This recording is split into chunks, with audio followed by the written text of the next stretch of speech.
Hello, Xeno here, and I have to apologise for interrupting your current binge session of Dark Cosmos, but I figured it's time to dish out some sweet rewards to my wonderfully amazing placeholder NPCs. Hey guys, I play Voel Burung, our resident pilot.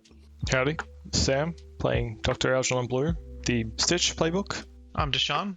I play Ferris, the lovable polar bear-esque character. I play the Mystic playbook. So, we've come off the back of some pretty hefty story arcs. We've got our wonderful pilot back. Sure, wonderful. Okay. He's sad about it.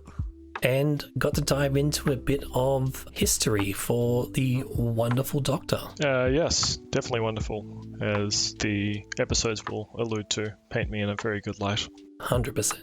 But how are we all feeling? I mean, based on what I've learnt about the good Doctor, I'm expecting him to start a tech company soon, so it's gonna be good. So coming off of a job to rescue the wonderful pilot from the confines of the coop held against his, I want to say, will by the Jade Syndicate, a former employer of Dr. Algernon Blue, and we would have normally done a paid job, but because this was for yourselves, you have not earned any sweet cash out of it. So your payoff, instead of credits, is going to be an Avali pilot.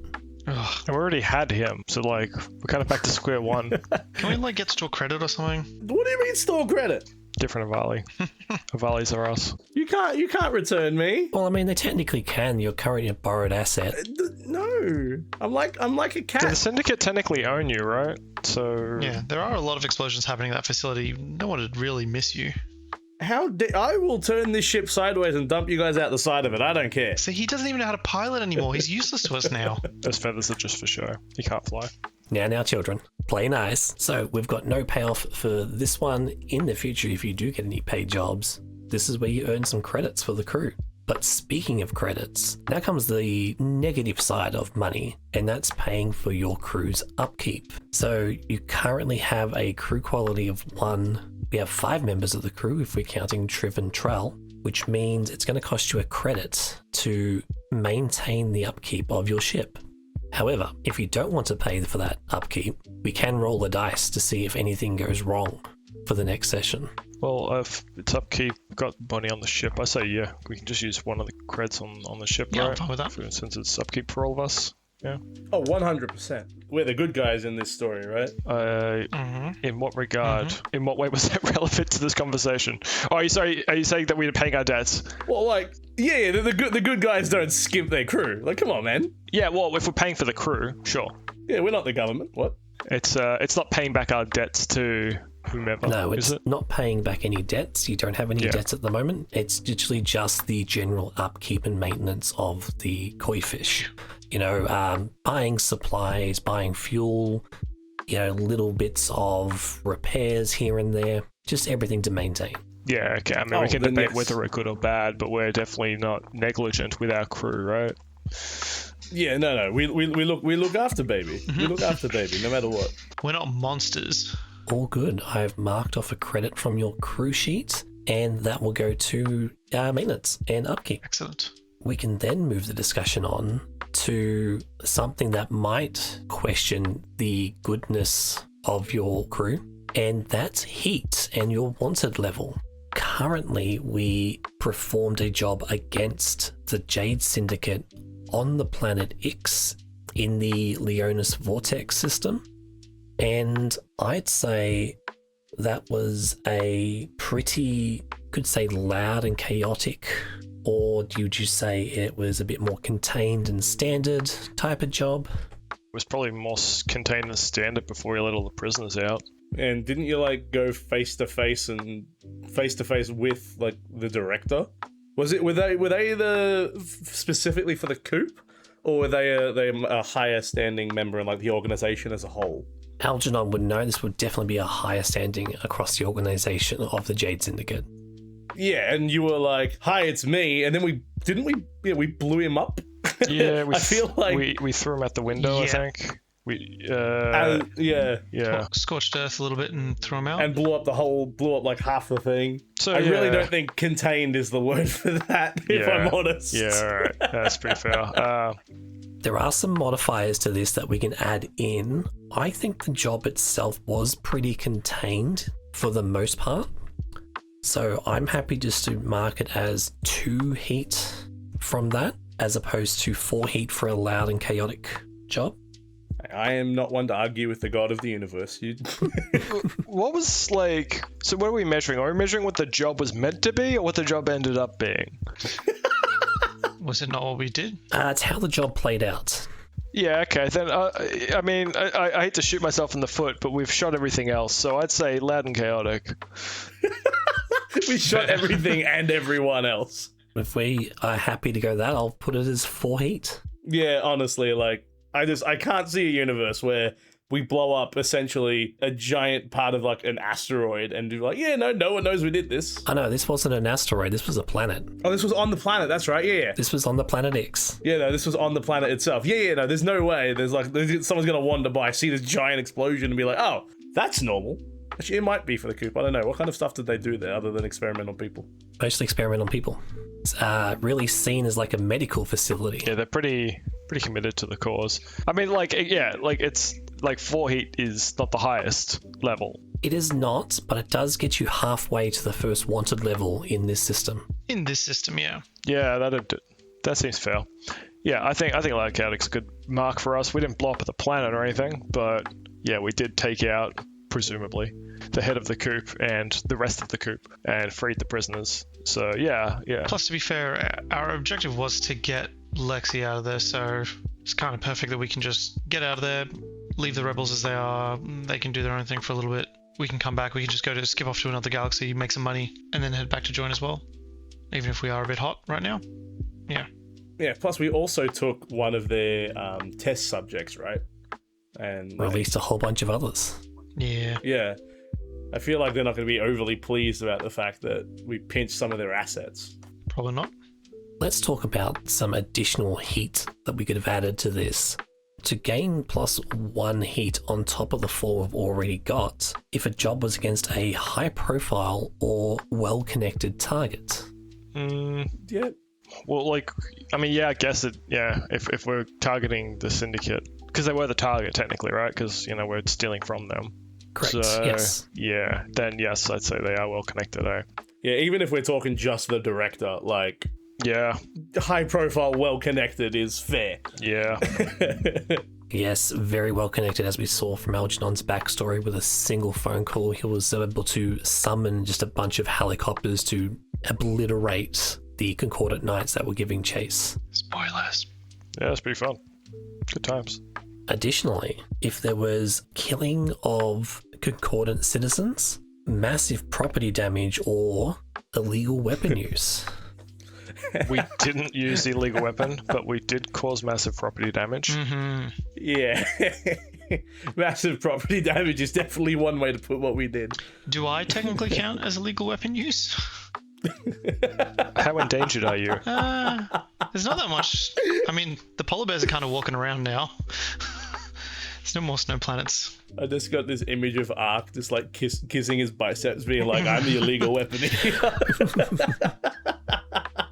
Alright, and that's going to add 2 extra heat to your job, so you're now at 7 of 8. Oof.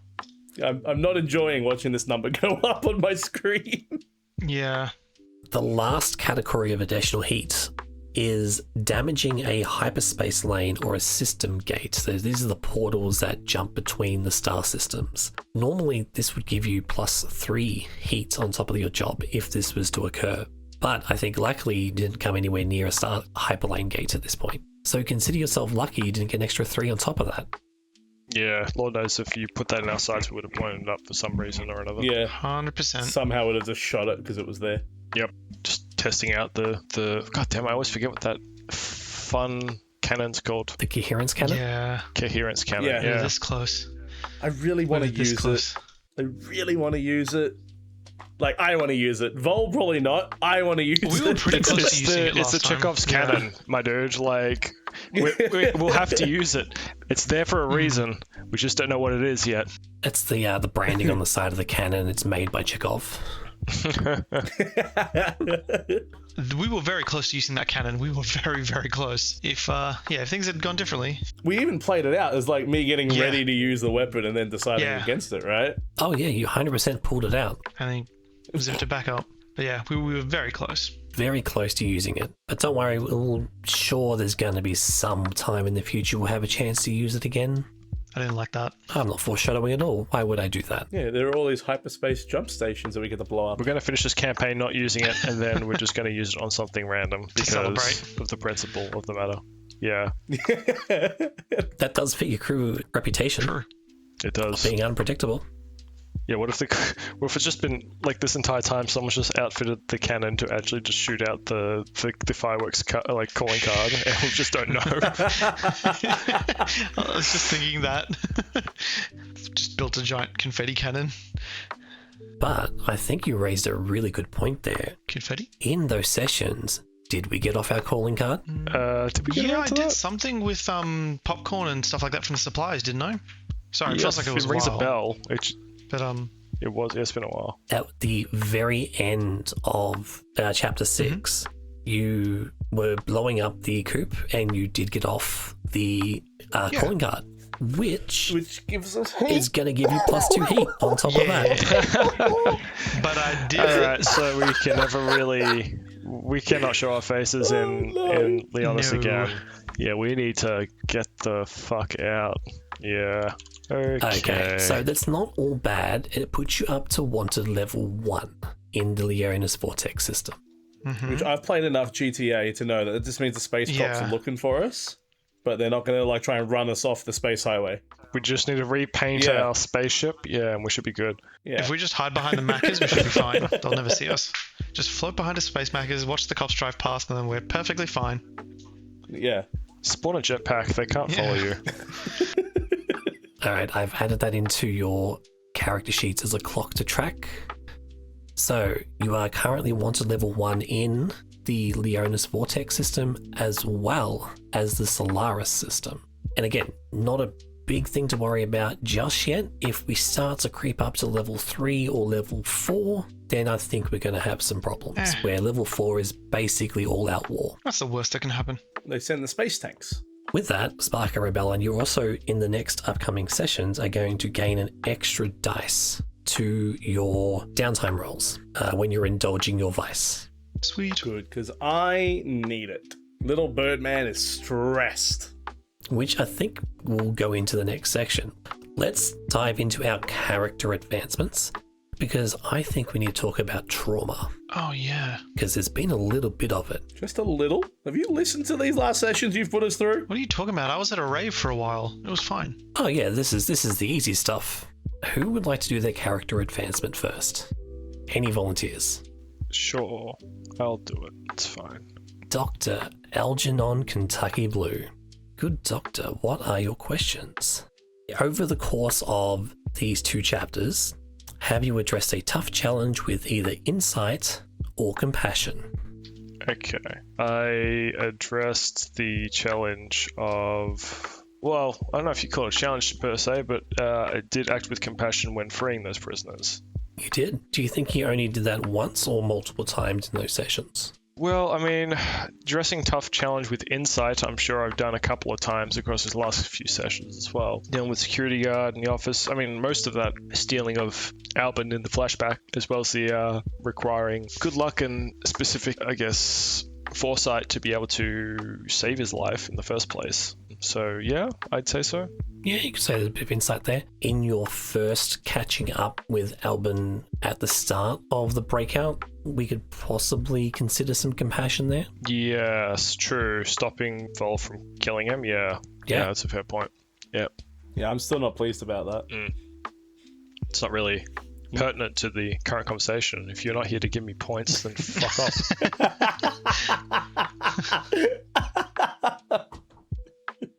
Yeah, I don't think he did any of that, to be fair. No points for you. Yeah, everything you said I counter straight what up he said. I lie. object. So bad, we're going to take away points. Yeah, it was actually the complete other way. He showed no compassion to Voel. I think for that one, Algernon can take 2 XP. Your choice where you like to place them on your character sheet. You can put it into the 3 attributes or on your playbook. Those 2 XP don't have to go to the same one. You can split them up. I'll put those 2 towards the playbook for now. All right, second question. Did you express your beliefs, drives, heritage, or background? Yes, I think, especially in the flashback episode, Algernon expressed a lot of what his drives and beliefs were, I suppose, in the way that he acted towards other people in the facility to start with, and probably in this most recent breakout episode demonstrated how those beliefs and drives have changed since then. And how he's acted on those this time. I pretty much agree. I think these 2 chapters have been very Algernon heavy in those areas. And honestly, as like a third-party observer of all of that as well, right? Just seeing the difference between who Algernon was and who he is now, right? And just like the different approaches to basically the exact same thing, Yeah. Being in the same environment and essentially approaching it in 2 very different ways. Was really interesting to see, just of like how he's grown from where he was to where he is now. It's actually a good thing to bring up. Has Algernon grown? Because we saw at the end of that, he was willing to cut in on a deal with the director. Look, I would still argue yes. He still has similar motivators, but like everything he did within the coup while we were there kind of was a step away from, he went from putting the people in there to getting them out, you know what I mean? Like, those are night and day versus what he used to be. I think the thing that hasn't changed with Algernon is his belief that he's willing to essentially do whatever it takes to accomplish what he wants to accomplish, regardless of the personal, like, moral cost. And that, I think, works for both the situations in conversations with the director. Like, the last part of that episode in terms of making that deal and getting the fluid. Yeah, it was at any cost he'll do what he can to reverse the effects of the artifacts on the experiments, even if it means he has to deal with the director once more. Whereas he'd probably have the same attitude for accomplishing his research back in the past, So, yeah, some things have changed, some things haven't, that's for sure. But I definitely would say he's grown a fair bit, yeah. And I think with that growth, you can probably take 2 more character points. 2 more? Hot damn. Hot damn indeed. This is the input, this third-party input that I like. Thank you very much, Lexi and Deshaun. Thank you. You know what? I changed my mind. He's the exact same person. He's just grade grubbing. He's just doing it in different manners. He's exactly the same. So your last advancement question. Did you struggle with issues from your vice or traumas during the session? Now, you did not have any traumas to start with at this session? No, I don't think the trauma... Wait, that was from the flashback, wasn't it? No, so your trauma came from Chapter 6, but that would have carried over to Chapter 7 because it was a history episode. Your trauma will get added on from the next chapter.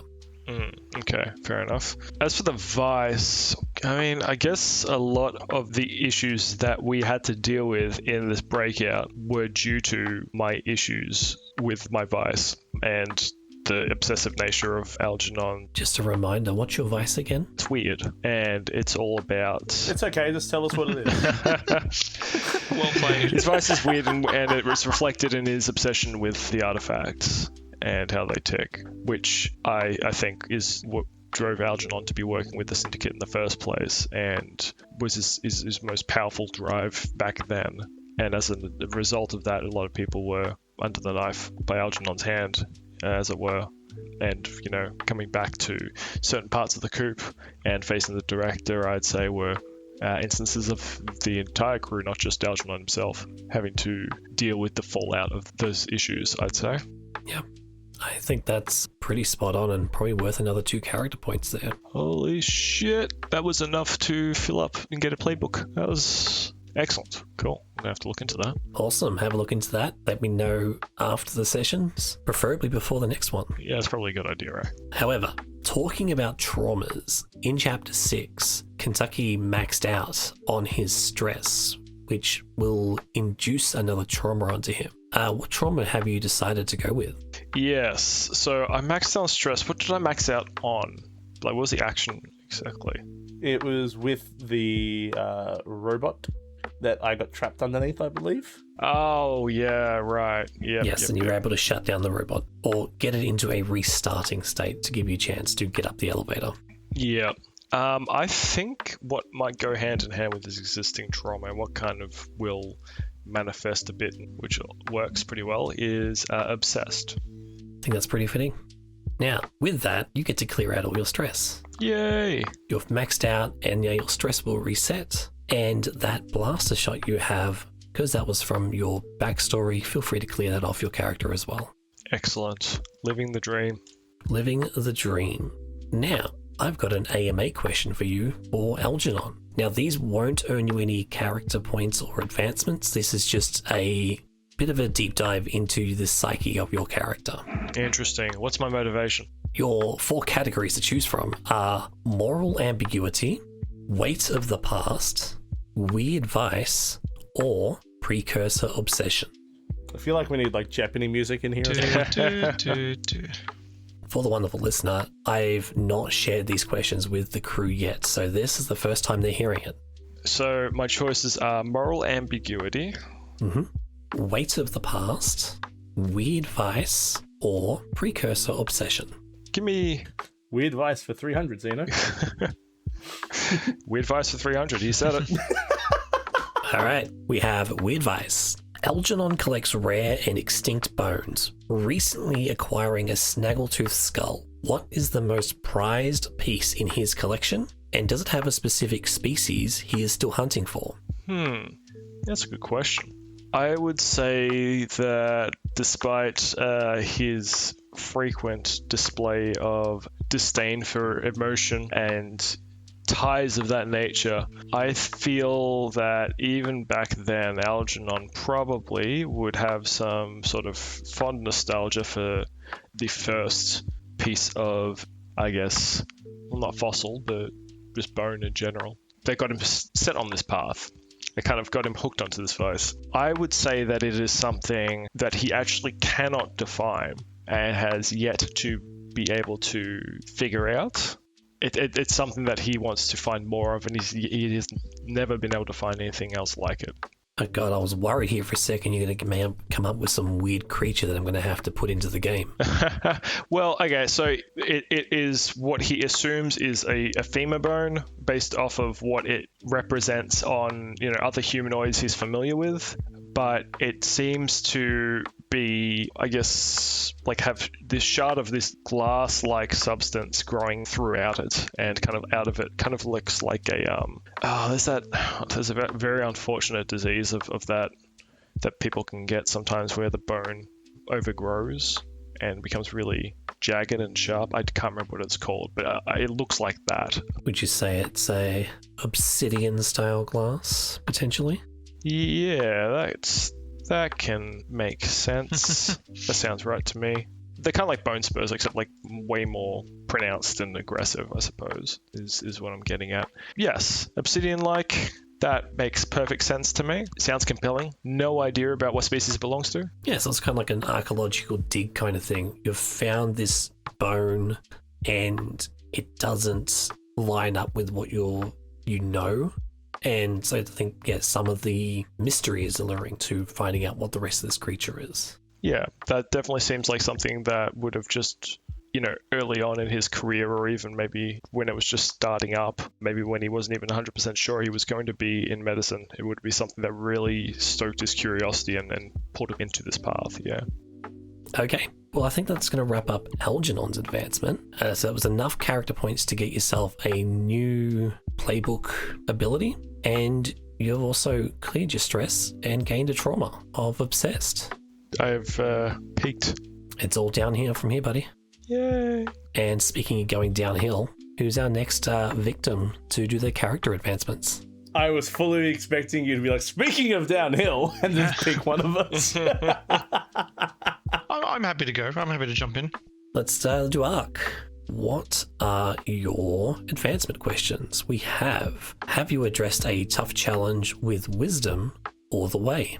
I don't know whether to consider it a tough challenge or not, but that final sort of showdown at that point with the director and pulling them out with the way, using my kinetics to pull them out, would that count as a tough challenge? I mean, I had to break a window and everything first, to be fair. You were also doping.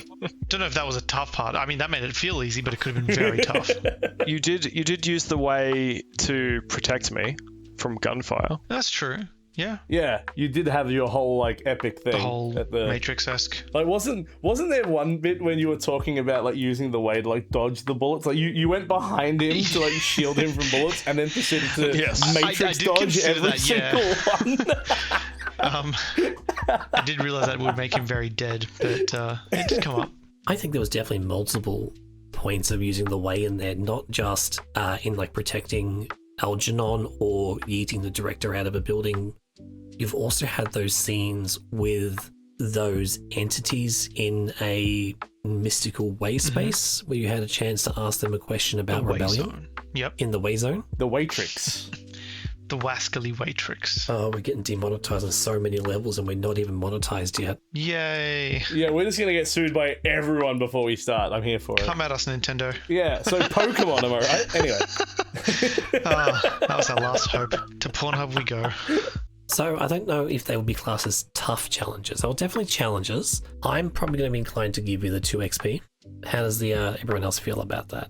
I think just by sheer volume, he's used his volume of how much he used the way.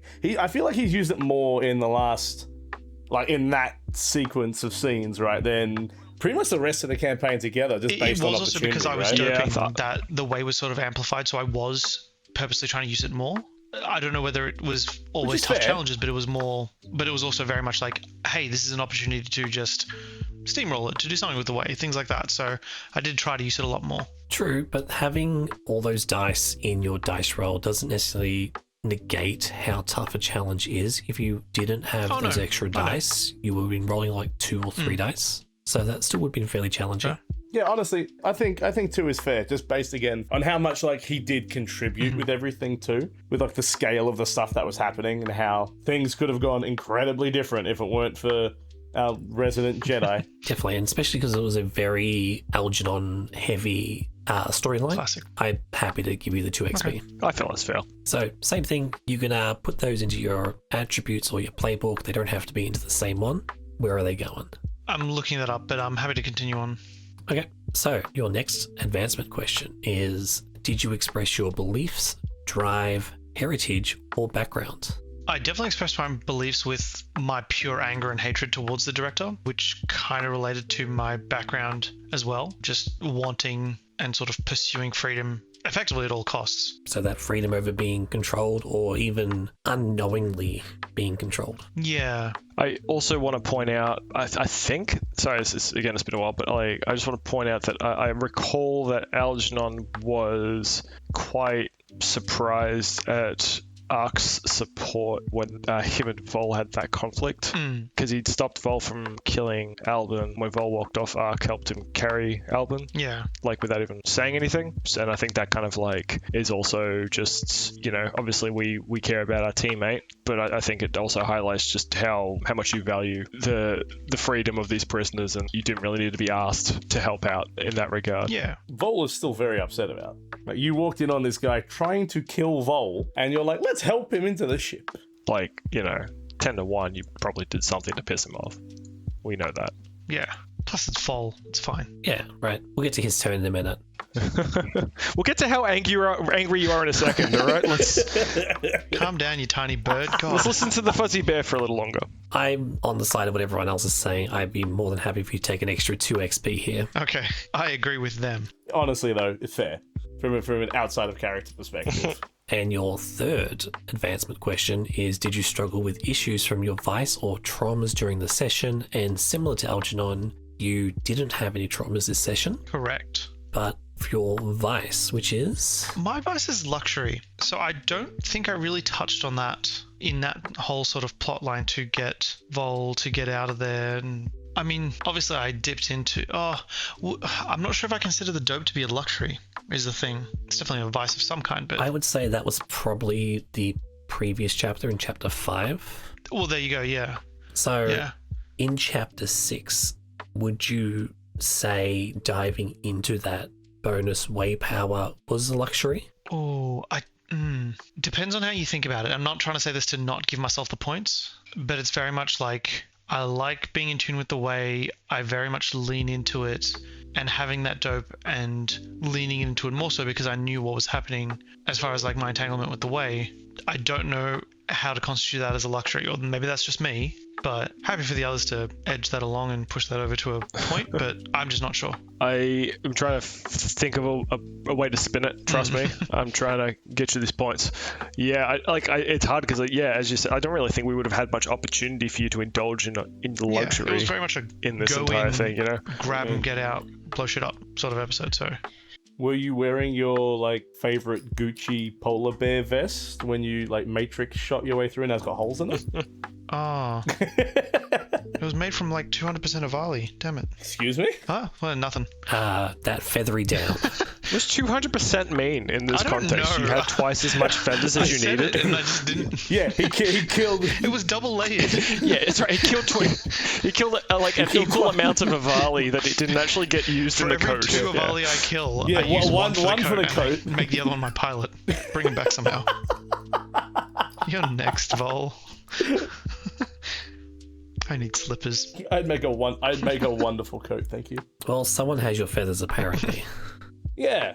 No, I can't find a way to spin luxury into what we did. Everywhere we were and everything we dealt with in the last chapter was as far from luxury as I can imagine. I'm absolutely reaching out. The closest thing I would have gotten to luxury would have been raiding the damn food in that supply closet while Voel and Algernon were fighting it out, and I'm sitting there eating popcorn. Legitimately, that's as far as I could reach for potential luxury. See, now if you choked on a corn kernel, I could have said you struggled with eating that food, but you didn't. So I think, for this one, we're probably going to have to give it a miss. Maybe I was hopped up on sugar, which is what caused me to pull the director out the window because I was on a sugar high. I'm happy to give that a miss. Although there is the fact that now that you've actually mentioned it, right, there was that very heated exchange between your two crewmates. Good TV. And you did choose popcorn over over kind of getting in between that. I legitimately did. It was very much a let this play out, but also damn, this is delicious sort of thing. Okay, I mean, if Ark actually did that diegetically, then surely that counts as a point because I thought he was just joking. No, I legitimately sat there and was like, ooh, food and popcorn. I was just sitting there while you guys were fighting out. Yeah, we were squaring up over Alvin. He sat there in the corner eating buttered popcorn. Oh wait, no, hold on. So is this the struggle of carrying popcorn versus having to carry Alvin? No, okay, I'm. It was instead of stopping us, which is, I think that's pretty fair actually. I think that's worth a point at the very least. Yeah, instead of stepping in and being like, can we have this argument another time? He's like, they yell at each other while one of them's holding a knife. Finally, to give you context in what I was thinking at the time, because I just remembered, I was legitimately like, ooh, food, to ooh, supplies for fireworks, and that's where my brain was going during that fight, during that conversation between you. So I did legitimately veer off on purpose and get out of whatever you guys were doing just to find food and then firework supplies. So I don't know if that counts as luxury, but yeah. My question is going to be, did Ark eat popped popcorn or was it just the kernels? Yes. Oh, that's a good question. Yeah, why would there just be a random box of already popped popcorn? Yeah, was he just chewing on these corn kernels are really hard to chew through, but I mean, they're here. I might be very, very warm on the inside. You don't know. I can pop them myself. It's fine. Don't ask questions. Should have left Voel behind, damn it. It's how they... my point... I made this point for you bitch. Leave Voel behind. All right, final tally's in. What are we thinking? Points or no points? Oh, 0 points now, you said that. I am actually leaning toward no point for that. I think it's a very... it's beyond a bit of a stretch. Yeah, I was reaching, to be fair. Fair enough. But that question is going to lead on to my next one, which is with traumas. At the very end of chapter 6, Ark maxed out on stress as well. Now, what trauma have you decided to pick up? So I decided to play into the mix of the hallucinations and the visions I had while high as a polar bear on the way, and the kind of PTSD/trauma-inducing activities and discussions of the director and Algernon, and I've decided to go with Haunted. So the context of that is I am often lost in revelry, reliving my past horrors, seeing things from my past or that others may not see. So that'll be fun. That is going to be fun indeed. All right, so we'll mark that on your character sheet, and you may also clear all your stress as well. Yay. And I also did max out Resolve, which is where I put my 4 points into. So I get another point in that. Awesome. Yeah, let me know which of the 4 skills you're going to add a dice to, be it Attune, Command, Consort, or Sway. Okay. We can do that between sessions. Yes. Let's move on to your AMA question. So for Arc, I have also 4 categories for you, and they are Nature of the Way, Old Friends, the Polar Bear Persona, or Kinetic Force. Ooh. What is Old Friends? Okay, we're picking Old Friends for 300. You recently reunited with Hicks, a mystic goods supplier you knew from the labor camps of Talion B. Does Ark trust Hicks implicitly, or is he wary of how Hicks uses artifacts for profit, like the vapor-emitting tanks at the rave? I have to say there's a good amount of blissful ignorance there, as Ark would have met Hicks and would have gotten to know Hicks in very precarious situations and dealings, understanding what they do, but also seeing... I mean, I would almost throw this back to my vice of luxury if this is a bit of a thing that Ark would be willing to let go of the bad stuff just to get a hit of the good stuff, so to speak. They understand that Hicks deals with some not so reputable things. They know that Hicks is willing to do some not so reputable things for them, and they're willing to let it go or ignore it just completely, just mindfully let it go, just to continue good tidings and good dealings with Hicks. In saying that, I'd like to believe that Hicks hasn't brought any genuine harm or fear or danger to Ark, which is why I probably would have stuck so closely with him for so long. It's definitely recognized. Did anyone have any follow-up questions to that one? How naive is he? How naive is Ark in general? Oh, naive is a strong word. Sorry, dense. How dense is he? Very dense. Like, a lot of mass, trust me. Like a bloody tank. Yeah, I don't know how to answer that, to be fair. Like naive to a decent extent, but it's also very much like a not knowing, just in general. Like... Yeah, so you're naive in the sense that you're kind of like oblivious. Yeah. Right. And I think we wrap up Ark's advancement and let's move to rock bottom and jump in with Voel. Rock bottom? I told you it was all downhill from here. Yeah, it makes sense. Yeah, trajectory going down. I'm not like picking on the bird, man. This isn't a fun game. Well, we're not playing the game, we're talking about the game. That's the only reason I agreed to play this game. Everyone hates the poor burb. But yes, hi, that's me. That it is. So, Voel, your advancement questions. Did you address a tough challenge with speed or flair? Definitely not flair. Voel didn't do anything fancy through the whole ordeal. He was very much despondent for a lot of it. Granted, his initial plan of escape was to blow stuff up, and then these guys just came in and did it bigger.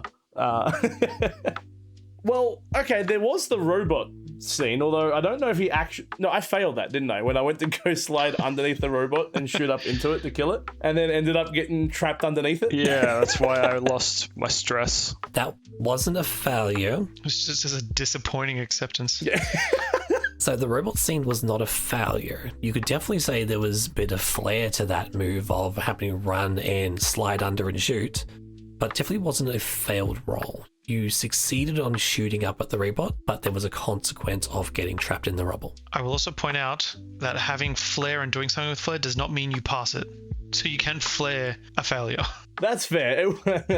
I failed spectacularly. With style. You didn't fail. You still hit the thing. You did some damage to it. And yourself. And the wall. So I think that's probably a good thing to mention here is that some of the outcomes, even though they have consequences, doesn't necessarily mean you failed at the thing you did. You may not have just got the outcome you were hoping to achieve. Kind of like that, like with Indiana Jones reaching underneath the thing to get his hat and then just having the thing crush his arm. like fancy as hell. Just Yeah, but he's still got his hat. he's still got his hat. I said, wow, you think highly of yourself? What do you mean? I was so nice to you. I fought to get you didn't. points. I didn't get them. Try harder next time. Because you said no. That doesn't sound like me. Worth mentioning, as you said, that flair was not the only quality there, but speed was the other one, right? And I think Voel was at least very fast to act on anything he wanted to act on, right? Including the robot, but also, trying to kill Alvin was pretty fucking quick trigger. He was obviously quick to get back in the pilot seat and position himself to help us out with the, the bargaining with the director. As you mentioned, the encounter at the very start of the chapter with tossling down with Albin was definitely a bit of speed there, especially to get the taser off of him as well. So, yeah, I think there was a couple instances there of speed and flair. Yeah, I also did like the fancy jump up onto the table thing too at the start, didn't I? Oh, yeah. Remember that thing I did, guys? I forgot about that. Yeah. Yeah, grab yourself 2 XP. Hell yeah. 2 in the playbook. Let's go. All right, let's see if we can catch you up to the others. Have you expressed your beliefs, drives, heritage, or background? This was the one that I had the most time thinking about and the most difficulty with. The first one and the third one, in terms of like vice and traumas and stuff, very, very easy, straightforward answers to have for me. In terms of expressing my beliefs, drives, and heritage, given where Voel came from, being, ex-military and all of the discipline and the like that involved, my argument would be to make here that just going through, like, how long did we establish he was in the coop for? It was definitely a few weeks. I think we came out as possibly 4 weeks to a month. So his prior military training, the discipline involved in that, having had been a member of the military within the Concordat for so long, would have probably been the only thing that kept him mildly sane during the entire stint he was there, as well as dealing with and this is kind of tie into his trauma as well, like his paranoia at like not being able to trust other people, even the ones that he feels comfortable around, and then being basically locked in a cell with another person that he had no idea about and had to do things like sleep and become vulnerable in that kind of way. All really, really hard for him to do and for him to push through to even maintain a little bit of his normalcy, which he clearly lost given, the whole trying to shank the guy. Like, even whilst he was incapacitated, right? That wasn't just a, oh, I need to defend myself here. That was rage and fury, you know what I mean? Mm-hmm. So what are Voel's beliefs and drives, just for reference? Very similar to Ark in that, freedom, but not in the same sense as what Ark is approaching, but more freedom for himself, being free to basically live the life he wants to. It seems more like a survivability sort of freedom. Like, you want to keep going, that drive to survive. I didn't mean to reference the TV show. It's more of a rebelling against the structure that he had in the military, which then led to the events between him and Mav, which led to them separating, you know what I mean? The whole gassing of that small town and him doing what he thought was right as far as the military structure had led him to believe, to then, taking the masks away from people, which then led to those people dying to the gas because he didn't know what the masks were for. The whole freedom to be able to make his own decisions without the outside influence of other people coloring his perspective on, why might these things exist? That scene, that one session with him really led into a lot of like what Voel is like at the moment. Because anyone else would see gas masks and think, oh, gas mask is for breathing. And then he was, led to believe like this was equipment from a rebel group. And like that's how they identified themselves, and he kind of let himself be indoctrinated that way to then have that happen. And then he's still haunted by the family that he had to deal with, the family that are no longer around because of him, even if it was inadvertent. would you say that Vol's drive to be not, chained down and not be kept in one place, and his drive to like be free in that sense, do you think any of that had any sort of bearing on how he acted during that prison break? Whether he was obviously, angry about the Albin thing in terms of like that Albin would pull, try and tase him, whatever, maybe like was a driving factor in Vol being quick enough to react and keep himself alive, or at least 100%. Yeah, and even just like stomaching the fact that he can't get his revenge or whatever is like, fuck it, like it's more important to get out of here. Yeah, that, and he recognized that, he might have difficulty trusting other people based on what had happened, but you guys had stood by him through a lot and being his crewmate. So when you were like, leave him, even though he really didn't want to, and even though he's annoyed at you about it, he still conceded there's a reason behind it. He trusts both you enough to be like to at least go along with the reasoning until a point without having like everything explained. Yeah, I can see how like a lot of what's happened like seems to have changed Vol and the way he acts, but I think there's still some actions that are kind of like underpinned by his existing beliefs and drives, right? In that regard. Yes. His everything is to be as free as possible. His everything is to be as able to live his own life as he can, which is why he tried his own escape instead of just waiting around for you guys to come and get him. As well as, him trying to be all fancy with a robot kind of pushing through, being like, if I'm gonna do anything, it's gonna be cool.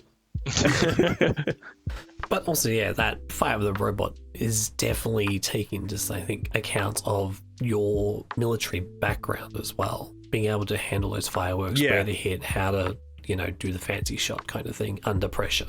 100%, yeah. I think that in, Chapter 6, we got a lot out of Vol for that. So I'd be more than happy to grab you 2 XP. Hell yeah. All right, let's go. Playbook. So last one on your playbook, and I think you said that you had the easiest time with this one. Yes. Did you struggle with issues from your vice or traumas during the session? And can you remind us what your trauma is? So Vol, following him getting basically abducted by Mal on I think that was on the big ship, right? By Mav, yep. That left him very paranoid. He imagines danger everywhere, and he has a lot of difficulty trusting other people. And like we touched on before, there was a lot of struggling with that because he was essentially locked in a cell with another person he had never met before, being Albin, for a month, for several weeks. Just trying to fight against the not being able to trust the random person there, but also not being able to try and escape by himself. Yeah, I think there was definitely a level of trust being applied to Albin. It may not have been like, the in-depth trust of a loved one or, say, your crew, but there was definitely a level of trust that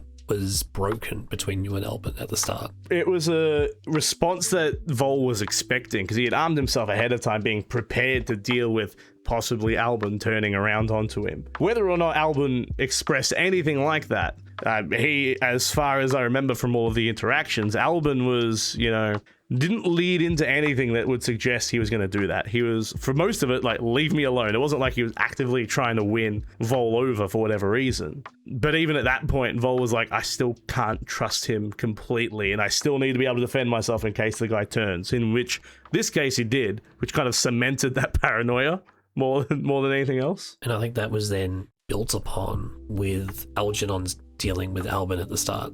Yeah, that's going to lead to some interesting stuff because Vol is getting to the point where he's really questioning, like, what is Algernon's motivations here? Because you guys came in to seeing this guy trying to kill Vol, and you've done everything you could to protect the guy and bring him back onto the ship with us without giving a real explanation of who he was. Even when Vol asked for one, there wasn't really a good explanation of who this person is. Why are we going to this effort to help him?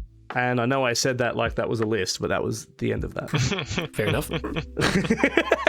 Sorry. It's very misleading, yeah. I know I said that like there was going to be a third thing, but I couldn't think of a third thing. So yeah, I think definitely struggled multiple times with your trauma there. And still ongoing. Yeah. Feel free to take another 2 XP for your trauma-inducing needs. Yeah, boy. Maxed out playbook. Let's go. Awesome. We've got a lot of advancements happening this session. Select special abilities. Now, I do have bad news for you, though, Lexi. Oh. Unlike your other crewmates, you unfortunately don't get to remove your stress on this episode. Ha! Oh, yeah. No, that's fine. I also got bruised. That's the thing that happened too. Correct, that stays as well, yes. Yeah, because I think that was from when I tried to fight off the guards and failed spectacularly. Yeah, something like that. Yeah. Alrighty, let's dive into Voel's AMA question. Your categories to choose from are, oh, you're going to love these. The Red Scar Incident, Paranoia and Trust, Ship Connection, or Family Ties. Oh, I can't. I'm torn. I want all of them because they're all really, really interesting parts of Voel's character.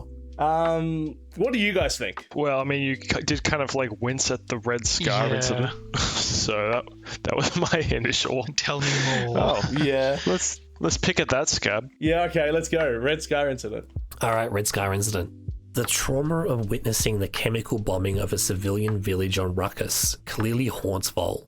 How does this memory affect his decision-making when the crew is forced into high-heat, violent situations? If there are innocent civilians involved, it's really going to change how he tries to approach everything. Military establishments, scientific things like this, where clearly the scientists are not very good people, be it civilians or not. The difference between those kind of events and the civilians on Red Scar were that they literally were just trying to live their lives. So if anything ever happens in an area where, again, they're just bystanders who aren't involved at all, Voel is going to be very hesitant to kind of do anything that's going to inadvertently put them in danger. Things like shooting down ships above cities or towns or in the vicinity of those things. Any kind of big sabotage and those kind of things that may influence infrastructure. You know, prior to that, if it involved blowing up a power station to deal with military encampment, he'll think twice if that power is going to power people's homes. It's really going to influence him a lot for how he's going to approach at least the planning stage of stuff, or if things are in the moment, how open he is to being volatile in those situations. Okay, note to self, have Voel blow up a power station. We are not using that coherence cannon. We're going to hold off forever. That's probably actually a good thing to raise, the coherence cannon. That might be one of those incidents that's going to have Voel questioning whether it's the right thing to use or not. Have you seen how giddy he gets when he almost uses it? He's not going to question anything. I know, I get giddy. Voel does not. He'd be like, uh-oh. I really want to use it. But in this circumstance, right, part of the reason he didn't use it was because, you know, there wasn't a guarantee that the test subjects got out. Like, all of those innocent people that weren't related at all other than being, you know, innocent victims such as himself, you know, getting pulled in there against their will. Yep, just people in an unfortunate situation. Yeah, there was an argument to be made for the greater good, destroying the whole facility to protect others, but he couldn't bring himself to do that because of those people that were there. I think that's given us a lot to think about. So I think that's going to round out our character advancements.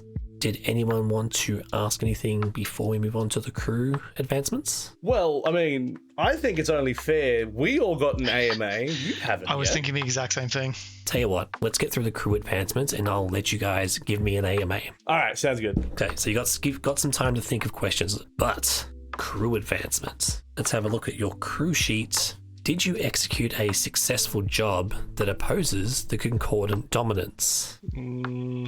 No on this one. I think this was against the Yeah, it's kind of the opposite, Yeah. honestly. Jade Syndicate, not Yeah. the concordant, so the opposite. Yeah, because they're individual organizations, correct? Correct. However, that does affect your standing with the Jade Syndicate, putting it down to a -1.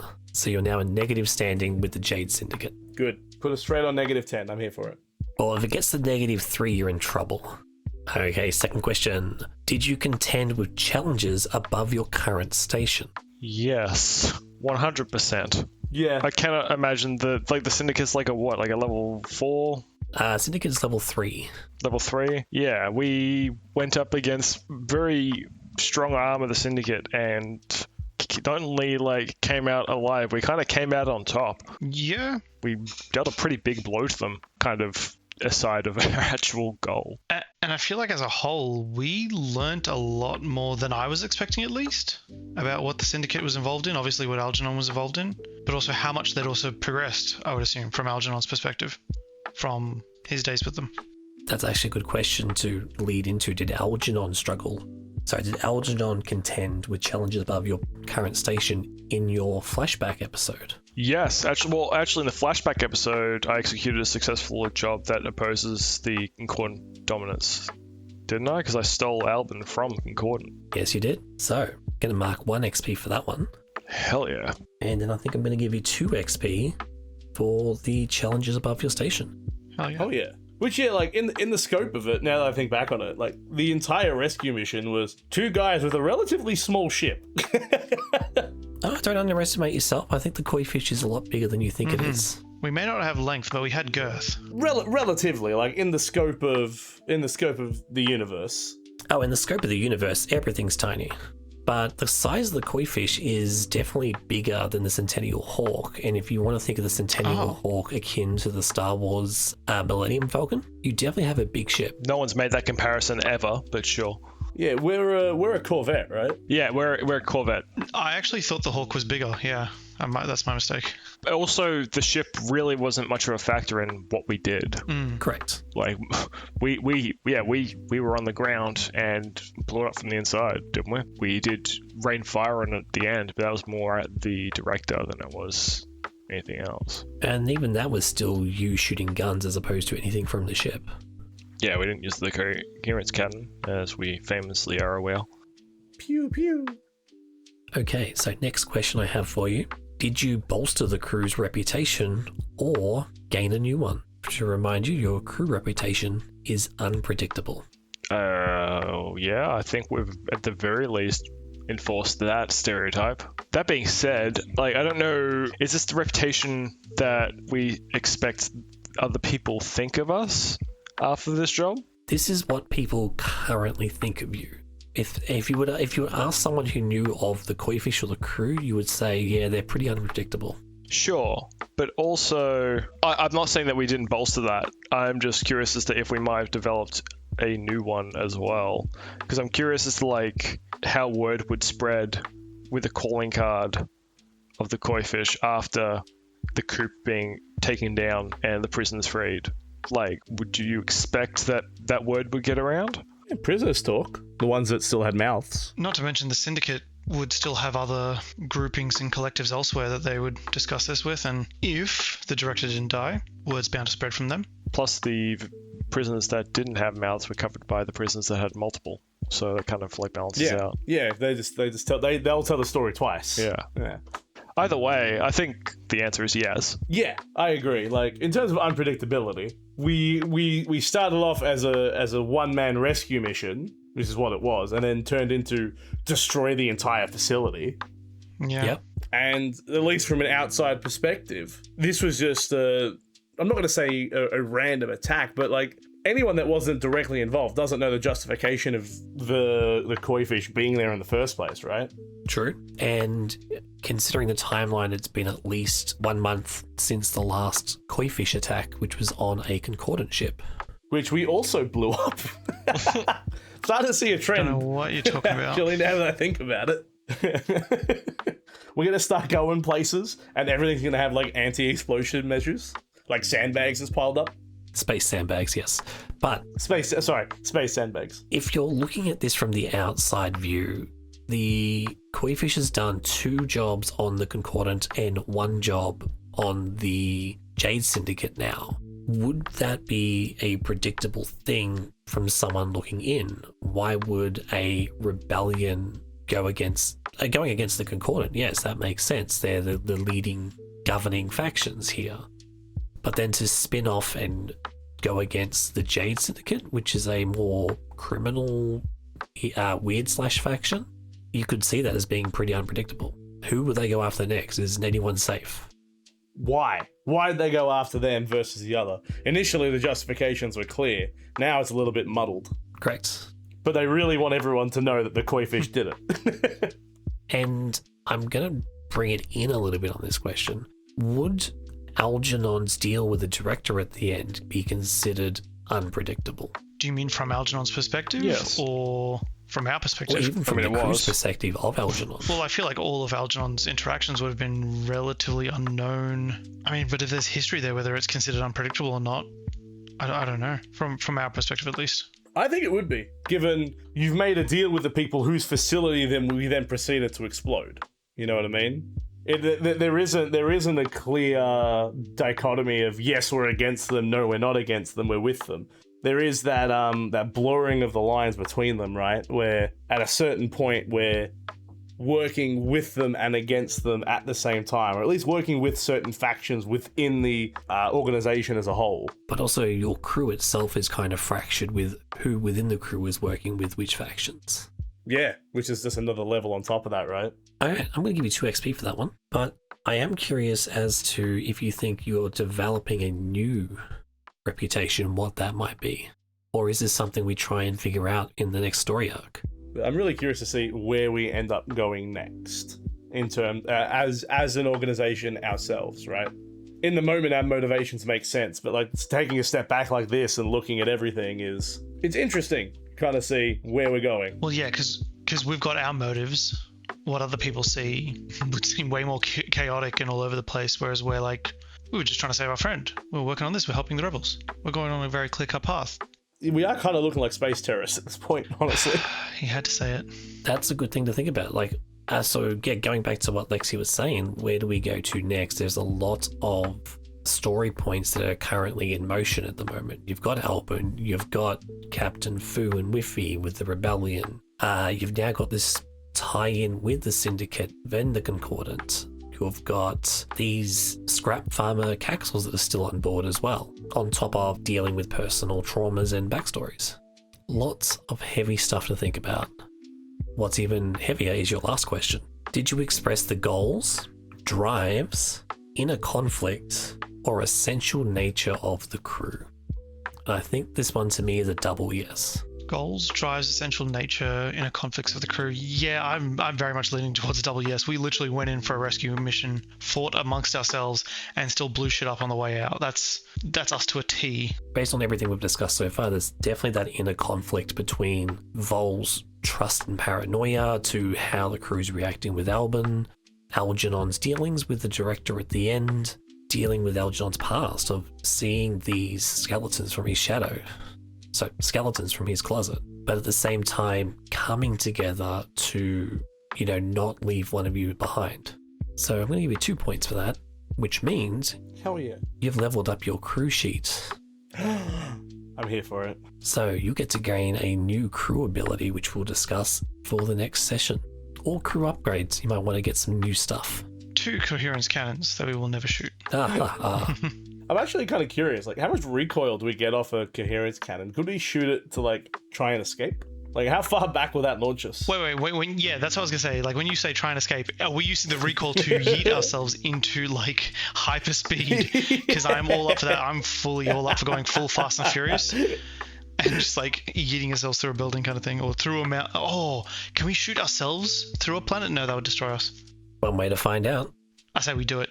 Why do you want to put yourself into a particle cannon and be like, let's see how fast I can go? Well, no. What we do is we use one coherence cannon to shoot ourselves into oblivion via the recoil, and then we use the other one to slow ourselves back down when we want to, when we're happy with how far we've gone. It's perfect. But you've accidentally offset them slightly, so you just go spinning into a circle. Then starts the new season of us as mush, just paced against the walls of the Coyfish. Yeah, I was going to say, a good doctor. How bad would that be for our health? We're all just bags of soup. Diving into it, we haven't gone into much about the coherence cannon. In our setup, it is an experimental weapon. It's an illegal experimental weapon that was obtained from the Matron's Engineering Guild itself. So this might have a bit of heft to it. Yeah. Yeah, we probably shouldn't be close to whatever we shoot with. Well, wasn't the whole thing that this thing can potentially destroy a planet? I'm assuming our plan with the director wouldn't have worked all that well, because we would be 2 inches from a planet shooting directly at it. The shock and reverb between the cannon and the planet would have probably torn us apart. What? Is it that big? I'm assuming so, isn't it? It's a big cannon. You have a big ship. I don't think it's a planet killer, but Oh, it's not a planet killer? Okay, that's what I had in my mind. No. Of like, no, but it is somewhere between regular cannon and planet killer, which that's is a large it's range. it is, but it's on the higher I think the idea is that like it's powerful enough that it could probably like it could one shot a dreadnought or something like that. You know what I mean? Like Okay, yeah. yeah, it could like slice something in half or something. Like So with 2, we're set. yeah. I think it would super kill a person. Can we retrofit one to be just like a giant t-shirt cannon? Wonder how well that would work in space. I didn't say how big the shirt has to be. This is why you're not the engineer. No, but I'm the one that can jerry-rig it still. Something to consider about in your future travels is maybe we need to do a job or look into more about this cannon. Yeah. That's actually a good shout. We have a gun that we don't know what it does. I think it's more fun if we don't, and then we use this as a Hail Mary. That's a good point. We didn't really we didn't really consider what the story was behind getting the cannon. We were just like, oh, big cannon, let's do it. And we're like, this just exists now. We just have this. Correct. I still love it. From coherence cannons to AMA questions, I've got 3 categories for your crew AMA, and they are the captain debate, calling cards, or unexpected tactics. Those are all excellent categories. They really are. I want to jump into captain debate. I need to hear this. Let's do it. Yeah. All right, the captain debate. All right. There is an ongoing joke/dispute about who is actually the captain, with candidates ranging from Triv the Caxel mechanic to Captain Fu the Centennial Hawk. Who do you actually think should be in charge? Ooh. Keyword being should. That's a very interesting question. Should. Who should be? I have an opinion. Whoever we pick up next. The scrap farmers are the true captain of the ship. Is the director still alive? He can fly it. Honestly, based off of what we've seen so far, I would actually lean towards Algernon being the quote unquote captain of the ship. Seriously? Yeah. In terms of like the sheer decisiveness, and anytime we've had like a discussion about anything that we're going to do, it always seems to end up not being like final vote Algernon, but kind of being like it kind of feels like that Algernon's opinions tend to lean kind of more heavily than others in terms of what we're going to do, which isn't to say that taking control of the situation or whatever, or the conversation, but I don't know, it just feels like everything feels so much more calculated with him, whereas I know with Voel, it's that looks interesting, or that looks fun, or that looks like something we should do, versus I know this is something we should do. You know what I mean? That's so interesting, because like I felt like I've been playing Algernon so hands off when it comes to how things get run between the teammates and like things on the ship. I always had this in mind of like it being more of a like Voel being like a bit of a Han Solo kind of character, like he loves his ship, this is his baby, and like where this ship goes wherever he wants to go. Yeah, you know what I mean? But to counter that, you're kind of perfectly the balancing point there, because Vol's chaotic and just wants to do everything. I'm very hands-off in that let's just do anything, and you're like, let's make a choice. I don't care what it is, let's just make a choice. So you still you still ground us collectively. Yeah, so in a good way. Yeah, mostly. Like I feel like you're right in that Voel is very much, this is my ship goes where I want, and you're like Algernon's been very good at, yes, and this is where Voel wants to go. That's great, Voel. Now drive us here. Yeah. Well, you said you wanted to go to the chemist. Let's go how there first. Yeah. You know how last week you said you were really interested in that artifact that we found, and we should go back and get it? The entire time, I think Algernon's just been pressing the button of the artifact. Or no, actually, I don't know this, but the button's been pressed to mess with me. He's just psychologically experimenting on Voel the entire campaign. That's all this has been. It's just like a giant Fallout vault of just to test out Voel. But also conversely as well, like the other thing that I was like kind of like surprised by that assessment was because like not only is Algernon quite like hands off in general, like he's, especially on the ship, he's very much just like one mind on his work and on the artifacts. Like, he doesn't tend to the crew, he doesn't talk to the crew. And like, if we're talking about like, I guess, like it just in terms of just being a personable leader to get the crew on their side, I felt that like either of you would be a much better fit. Which is, I guess, kind of what we led into initially when we were first like deciding to play this, right? Is we didn't, if I remember correctly from our initial discussion about it, none of us wanted to be the captain. Yeah. None of us wanted to be like the leader. I think we established that someone else was, and we were just crew members on the ship. And then we never actually settled on who the other person was, right? Yeah, we've just kind of, the one thing we failed to do was actually remember to get a captain. So we've just kind of been coasting on vibes this entire time. Thankfully, there's been no power struggle. To be fair, we struggle with keeping the people we have as it is, or keeping decent numbers, just because we keep losing people or gaining people, and the next person that comes along will be a great captain, or they won't be. Who knows? Although, if Fu tries to say this is her ship again, Vol's going to have words. He's going to put it in the airlock and eject her. Yeah, I think that's... He may not be the captain, but it's his baby. That's very fair. I think we can all pilot. agree that, obviously, Captain Fu is a captain, not our captain. Exactly. Oh, Vol's going to get that printed onto posters and put it not around my the captain. ship. Jesus Christ. God. Oh, captain, not my captain. It got so bad so quickly. Captain. Jesus. Far out. Or let me throw one into the ring for you. Oh God. To keep into your crew's unpredictability, what if, instead of the three of you being the captain, there has secretly been a fourth player who has been the captain the entire time, playing in their own session alongside you guys? Let me introduce you to... No, I'm only kidding. There's no one else. I was half waiting to hear a ding just to hear someone join the channel and be like, oh my God, it was you the whole time. Yeah, like, I was like 90% sure this is a goof, but fuck, if he pulls this off, I'll be so impressed. That would have been amazing, right? I was looking over, like, I know we're the only people in this Discord. He leaves and he joins the chat instantly, being like, I was here the whole time. I've been traumatizing myself alongside you guys. Has 200 unreleased episodes of just him talking to himself playing the game. I could actually see that, I'm not going to lie. That sounds like an excellent mini campaign. I like the idea. I like the idea he's like physically there, like running from one side of the table to the DM side of the table to the player side of the table. And he's just got the good grace to stage his own intervention with us present. And it's not a camera cutting to itself, it's just a 360-degree camera, just catches him running from side to side the entire time. He's always in view. Oh. So I think the consensus is that... And now we circle back to the actual conversation. I think we don't have a captain. I think that's the answer. We just don't. But that wasn't the question. The question is, who do you think should be in charge? And I think by the sound of it, it's Algernon. I mean, the word should makes it questionable. I think they are effectively the captain and leading us, but I don't think they should be the captain.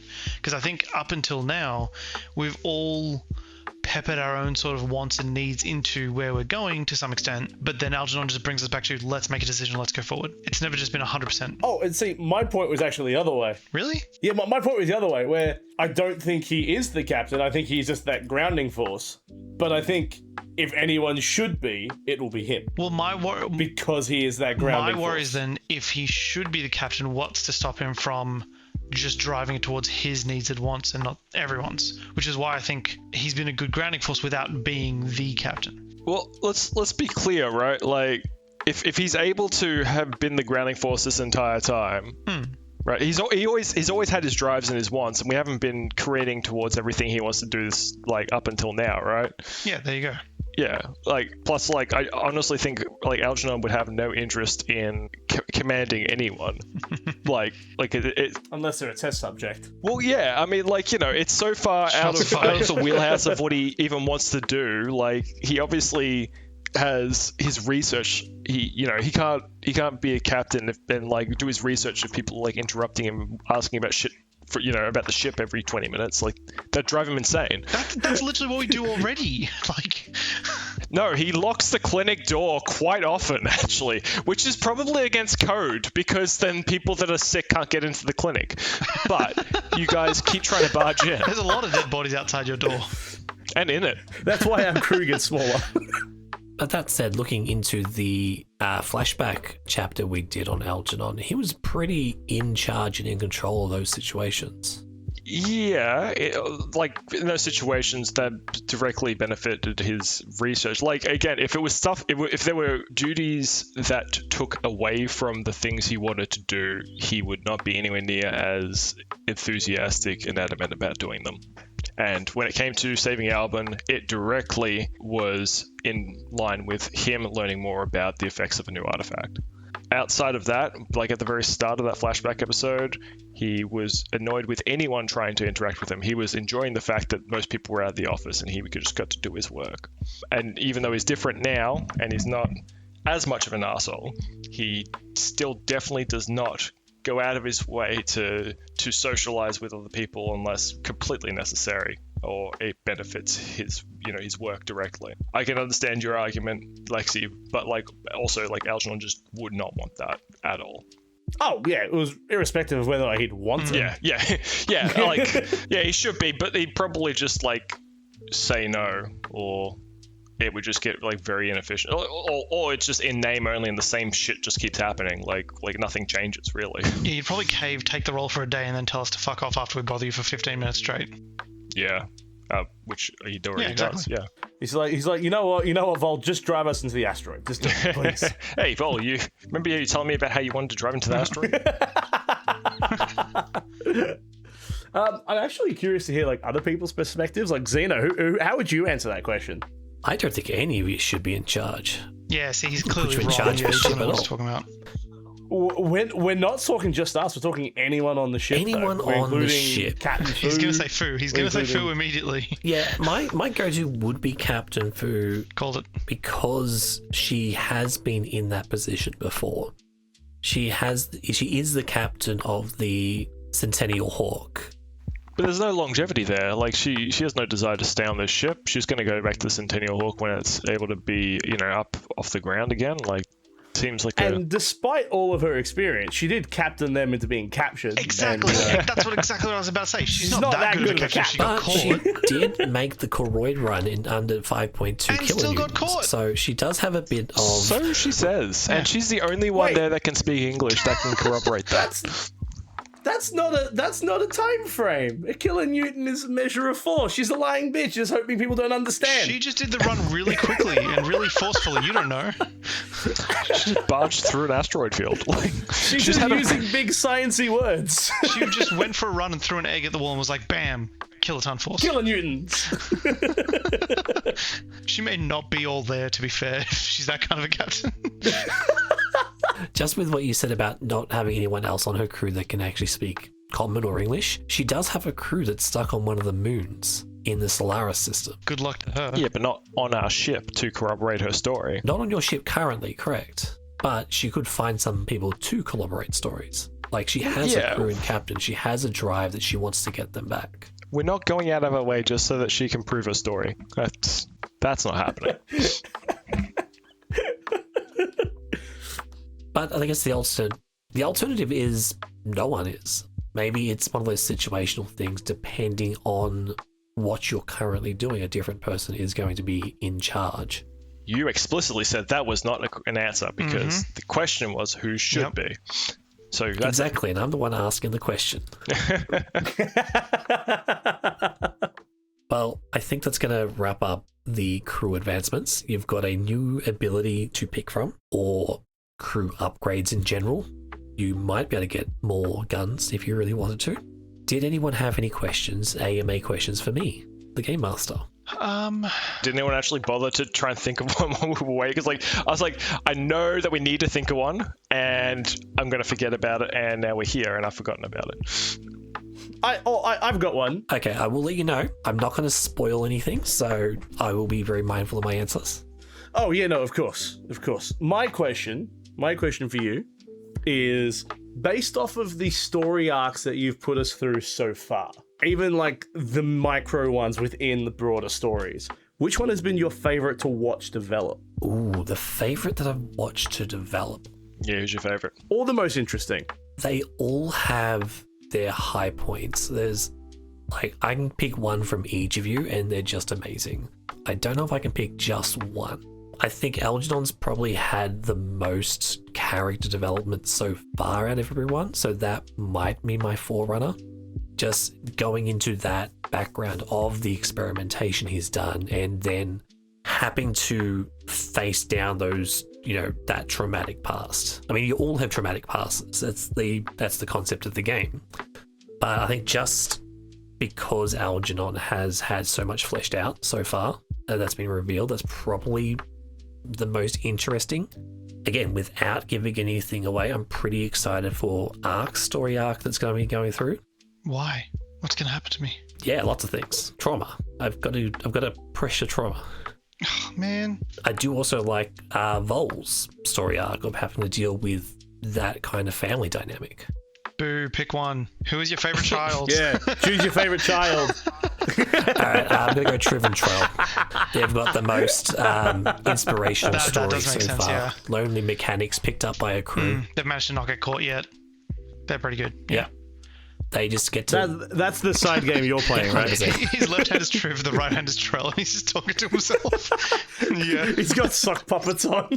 I mean, you do have 5 caxels on the ship now, so, I don't have enough hands for that. You got fingers. I've gone to finger puppets. Yeah, does that help answer? I think that's where my views lie. I think each of you have really good storylines, even though they may not have been fully exposed to the listeners yet. But also, I think there is some nice storylines that are with your NPCs as well, which, we'll see if we get to them. Fair. But they can also maybe fantasizing about the future. I have one more question. Sure. How much in terms of the trauma and suffering, this is actually brought on by one of the comments I think I've seen on YouTube. Trauma and suffering, how much of it has been intended and how much of it has just been pure bliss for you that we've just brought upon ourselves? Ooh. Like, has there been like any sort of traumatic events that we've caused and you're like, oh my god, yes, this is doing it for you? I would never say it's doing it for me, but that's not a no. I think going into this, each of you didn't necessarily go into the mindset of having trauma as a key story element to this. I think that's just developed naturally, but we've been talking through them as we go. Mm-hmm. The extra touches that you guys are putting onto them have been really, really good as well. Like, Algernon's depiction of the experiments. I wasn't expecting that, but I can see how it fit well into the theme of it. Okay. That said, I think dealing with trauma is a really interesting story to tell. Like, you're not really the best crew at this point. You've got a lot of baggage to deal with, and some of that, if I met someone like that, you would have to really question if I would still follow that person. It'd be interesting to see where it goes, I think. Fair. Is that a sufficient enough answer? Oh, yes. Yeah. Oh, I'm very happy with that, yeah. Cool. We've got one more thing to wrap up this session before we call it, and that's going to be an entanglement roll, which will determine what kind of complications occur in your next chapter. Does someone have a die ready for me? I'm happy to blame Voel. I have several. We just need 1d6. So, we're currently in the Leonis Vortex system. You have a wanted level of 1, so we'll be rolling on the wanted level 1 table for this. And again, I will say you'll probably want to avoid a 6. Alright. Should be pretty easy on a d20. Okay, rolling my fancy sparkly pink die. And I rolled a 1. A 1? Nice. Can trust this guy to not roll high. Genuinely rolled a 1. Okay. Yeah, it's my one thing. So don't roll more than a 2. Thank God. This is very fitting, I think, for Voel. So, a 1 is ship troubles. God damn it! A ship system acts up. Damage a system. The GM will tell you which. You may repair the system as normal, though you have to deal with the consequences of the damage at the time it occurs. This entanglement can happen while in flight between planets or systems, or on the way to or from a job. So I'm going to think about which system I'm going to mess with, and you get to deal with that in the next chapter. Oh no. If you break my coherence cannon, so help me God. by the great and powerful asteroid that took out my dinosaur ancestors. Well, you have teasing it a bit, so you got it out, put it back in. But we'll see how that entanglement unfolds in the next chapter. Enjoy. Thank you for going through this very long episode with us. I hope it was as insightful as we found it. And we'll see you again on the next iteration of Dark Cosmos.